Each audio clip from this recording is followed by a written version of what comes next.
3:09 message எழுதுது. நான் 3 படிச்சு பார்த்தா மெசேஜ் எழுதுது. நான் எப்பயுமே பார்க்க மாட்டேன். எதை கேட்க இவ்வளோ போய் 3:25 3 நேரம் போகலாம். மெசேஜ் அவங்க கூட எந்த இன்ஃபர்மேஷன் சொல்றாங்க. சீக்கிரமா வந்து பிள்ளை கொடுத்தாங்க. ஸ்கூல்ல க்ளோஸ் ஆயிடுச்சு. பிள்ளைங்க ஃபுல்லாக வந்துட்டு வெளியே ஒருத்தர் சொல்றாரு, ஏதோ கொஞ்சம் செப்டி டேங்க் இருந்துச்சா அதை மூடி மாதிரி ஸ்கூல் லீவ் விட்டாங்கன்னு சொன்னாங்க.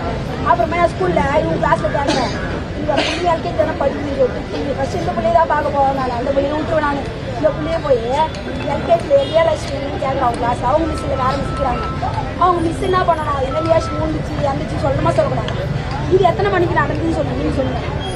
11 மணின்றாங்க, 12 மணிக்கு ஒரு எத்தனை மணிக்கு பிள்ளைய அடிச்சு சாவிச்சாங்க. செப்டிக்கு அவங்க பிள்ளையா இருக்காங்க. செப்டிக்காங்க உள்ள பிள்ளைங்களா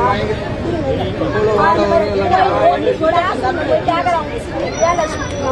ரியலட்சுமி அவங்க மிஸ் கிளாஸ் ரியலட்சுமி அப்பள்ள இருந்தா தானே வரும். நான் எட்டி பாக்குறேன் பிள்ளைய காணுங்க. நான் வரத்துக்கு முன்னாடியே பிள்ளை வெளியே அப்படியே வாசல் மிஸ் பண்ணி நிற்கும். ஏற்று நிற்கவே இல்லை. அவங்க மிஸ் அப்படி சொல்ல உங்க பொண்ணு இறந்துட்டு எதுவுமே சொல்ல. இன்னொரு மிஸ் கிட்ட போய் இதான் அவங்க அம்மாவா அப்படின்னு கேட்கறாங்க. அந்த மிஸ் அப்படி சொல்ல. அப்புறமா இங்க ஒருத்தர் நான் கிளம்புலே சொன்னது ஏதோ வந்து சொல்லி நான் மூடி மாச்சிட்டாங்க ஸ்கூல். அப்ப எனக்கு தெரியுது அவங்க பிள்ளை தான். அப்ப கூட அந்த ஸ்கூல்ல அந்த மிஸ் வந்து என்கிட்ட வந்து உன் பிள்ளை இறந்துச்சு இப்படிதான் போச்சு சொல்லவே இந்த விஷயம் வந்து 11 மணி நடந்துருக்காங்க. 11 மணியா 12 மணி.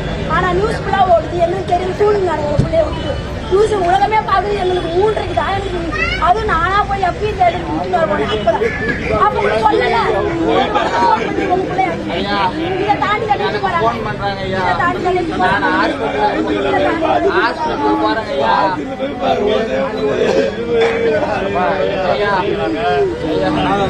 ஐயா ஒரு அனாதை பொண்ணு